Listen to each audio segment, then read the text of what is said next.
Oh, good morning, and here we are. It is Tuesday, March 14th, 2023, and I am Kenny Polcari, your host of the party. Oh boy, what a day it was yesterday.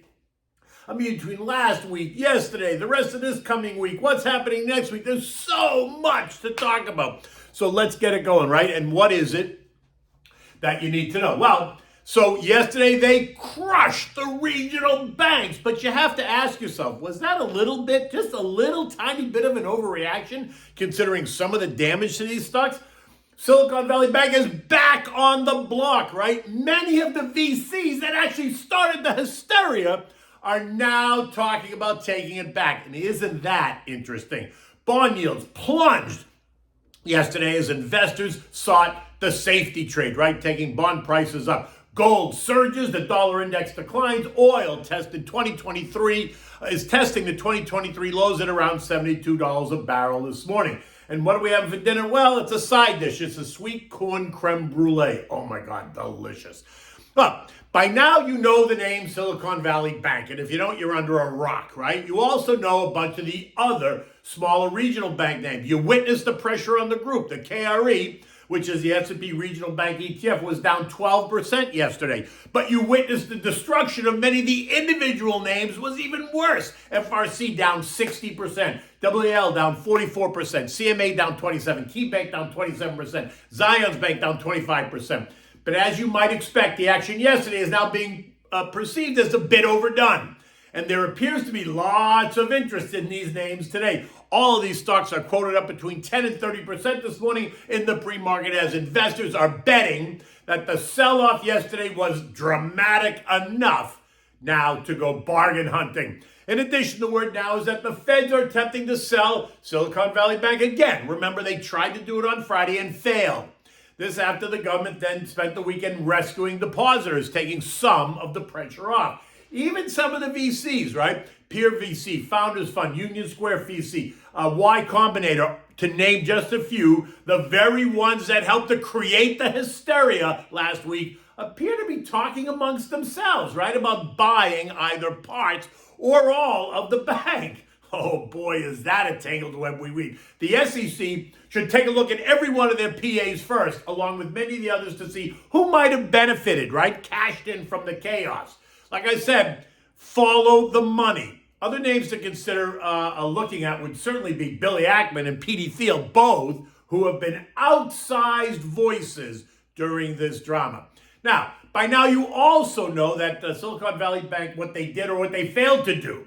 You know all the drama that it created, and you know what the government response was. Right or wrong, bailout or rescue, it is what it is. We can argue all you want over the definition of the response. But in my mind, we had no choice but to do what we did. Otherwise, we risked massive damage to the banking system, massive damage to our economy, massive damage to the markets, and then massive damage potentially to markets across the world. As word leaked out that the U.S. banking system, well, may not be the U.S. banking system.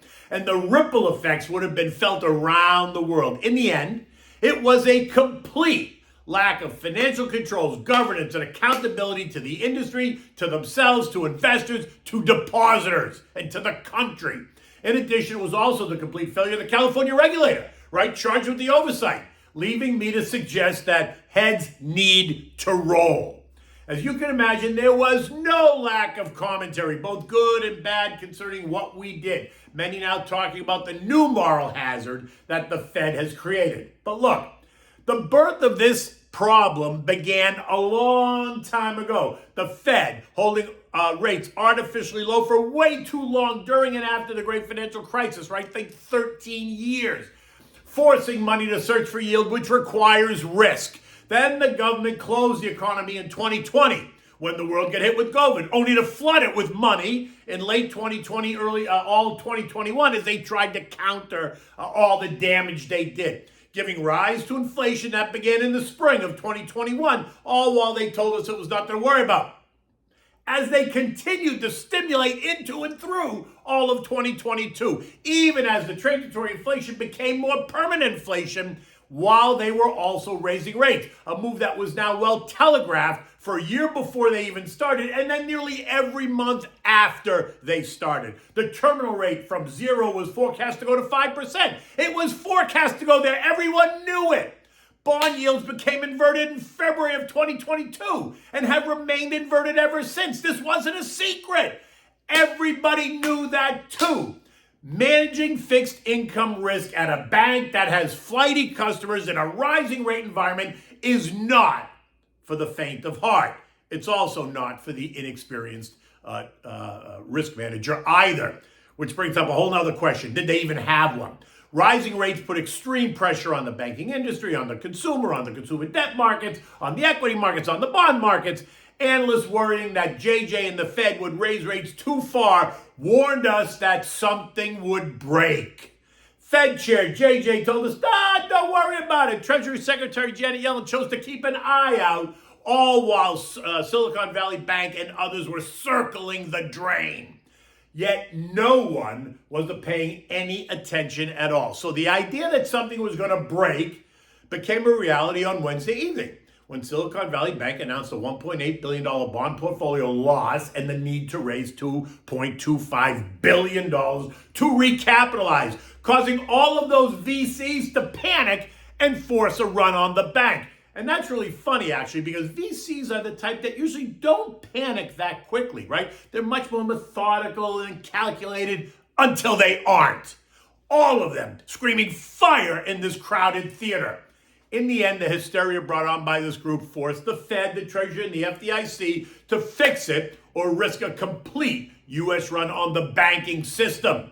Now, don't be fooled, right? It's also the speed at which the messages get relayed and the speed at which money can be moved that caused this spectacular implosion. All you need is a cell phone to move all your money. And fix it the government did, right? By now, you know they backstopped all depositors in Silicon Valley as well as Signature Bank, right? Another bank in New York that they shut down due to overexposure in the crypto world, blah, blah, blah. But what became very obvious here is a couple of things. It appears that everyone was asleep at the wheel. There was no chief risk officer at Silicon Valley Bank for 7 months. Their bond portfolio was completely mismatched to their needs. There didn't appear to be an adult in the room. The C-suite was busy making stock sales only days before going belly up and giving out bonuses on the morning of the implosion. State regulators were drinking martinis at lunch. Apparently, it was a very long lunch, and that only exacerbated the issues. In the end, it was the FDIC, the Treasury, and the Fed. It was the country that completely backstopped the depositors. Not the company, not the shareholders, not the bondholders. Some will say we rescued the 1%.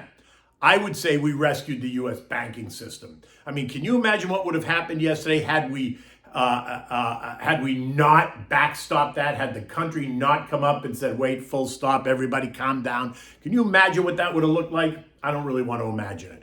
Stocks convulsed all day, surging, then selling off the surge, attempting to rally, only to end the day mostly lower. Right? The Dow lost 90 points, the S&P down 6, the Nasdaq gained 50 points, and the Russell lost 28, while the transport lost 235 points. Bond yields plunged as prices rose in what was a real flight to quality, right? Safety. The 2-year yield ended the day at 3.97%, down from 5.1% just a week ago. This morning, it's now yielding 4.25%.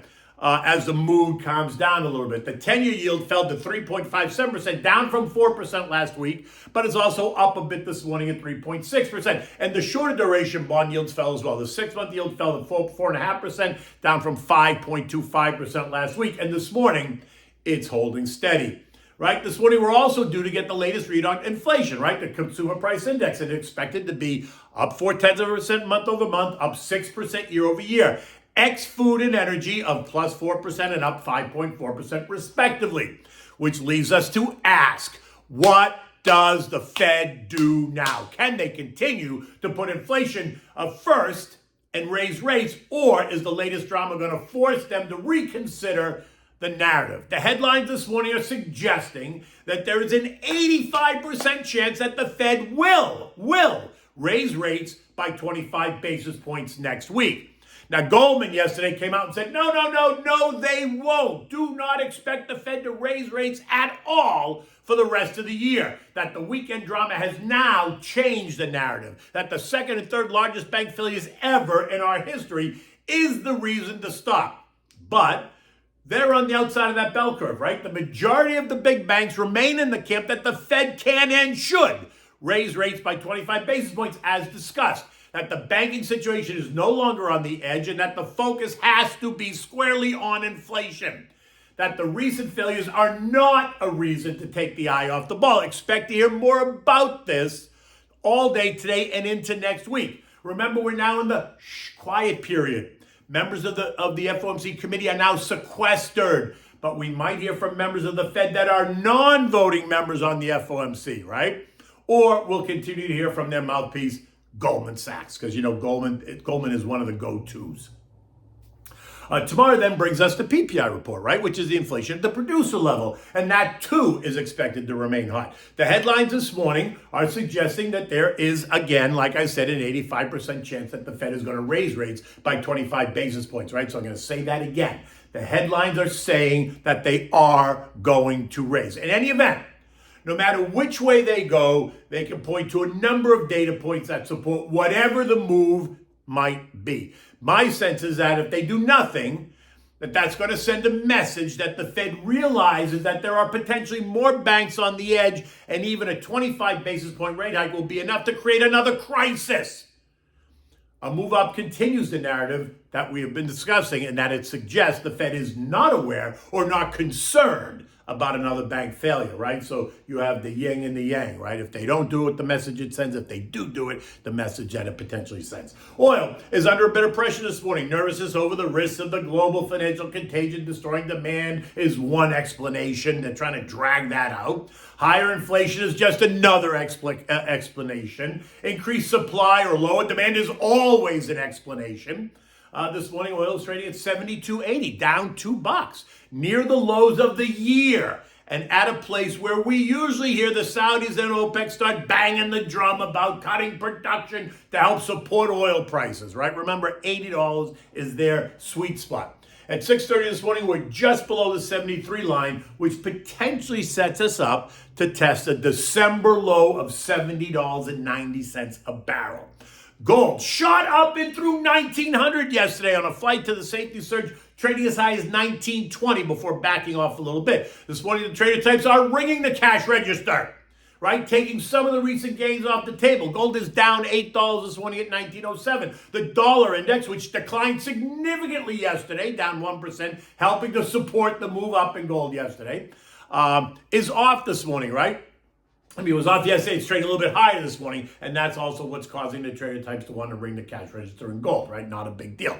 We're now above the gold trend line support at 1882, and would look for that level again to offer support if gold traded lower. The dollar index found support at 103.45 and is now trading a little bit higher, but remains in the 103.45, 105.15 trading range. U.S. futures are up. Dow plus 100, S&P plus 15, NASDAQ up 45, the Russell up 10.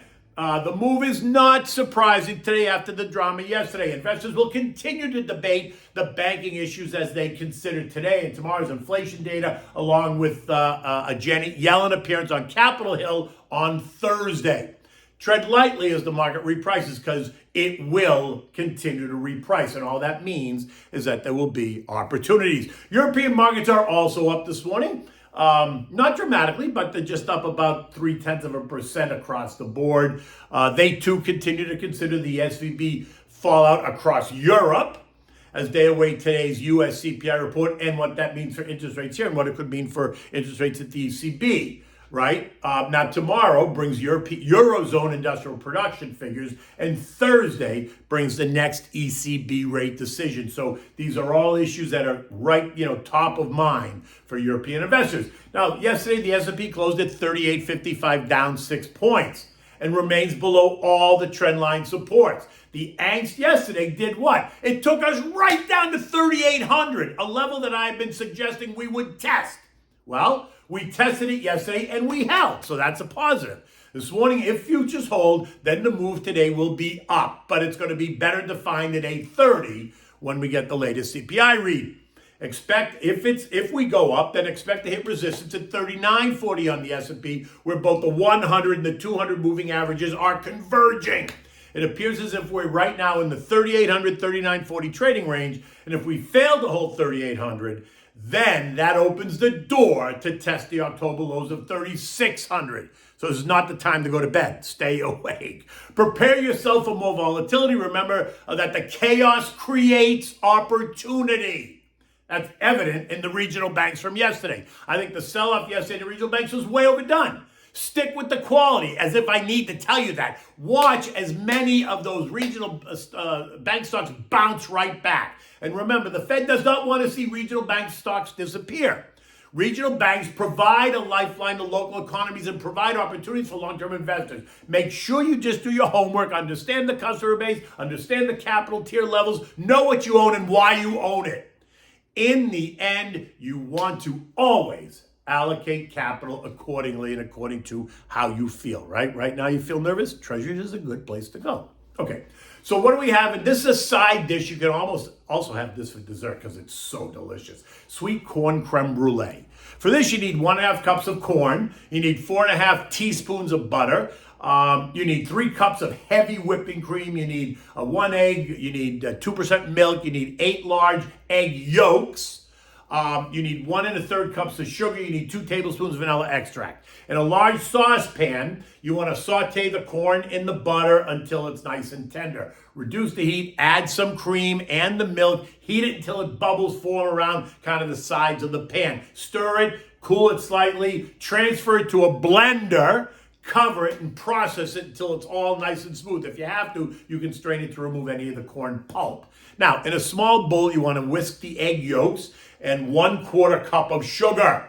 You want to stir in some hot cream into the egg mixture and then return it to the pan, stirring constantly as you add the vanilla. Now, transfer this to 6-ounce ramekins, right? Place it in a baking pan, add 1 inch of water to the pan, bake it uncovered at 325 degrees for about 45 minutes or until the centers are set, right? The mixture will just jiggle a little bit. Remove the ramekins out of the bath, let them cool for 10 minutes and then refrigerate at least for 4 hours and then remove. Now when you're ready, you want to broil the tops, right? So you want to place the ramekins on a baking sheet, let them stand at room temperature about 15 minutes after you take them out of the fridge. Sprinkle it with a little bit of sugar on top, broil it 8 inches from the heat for about 4 to 7 minutes or until the sugar caramelizes. Now, you want to serve it immediately if you're using this as a dinner side. If you're going to use it as a dessert, you're going to take it, put it right back in the fridge, let it cool down. After you have your dinner, you can take it out as one of the desserts. Listen, either as a side dish or as a dessert, it is so good, all right? In any event, you can find the recipe in my written note, kennybulgari.substack.com. You can find it written in there if you want to see it in written form. In any event, look, the sun is starting to come out here. It's going to be another beautiful day. It's going to be a very interesting day in the markets today and tomorrow. We're going to get the CPI and the PPI, and then all kinds of speculation about what JJ and the Fed are going to do. In any event, this is no time to be away from your desk. Until tomorrow, take good care.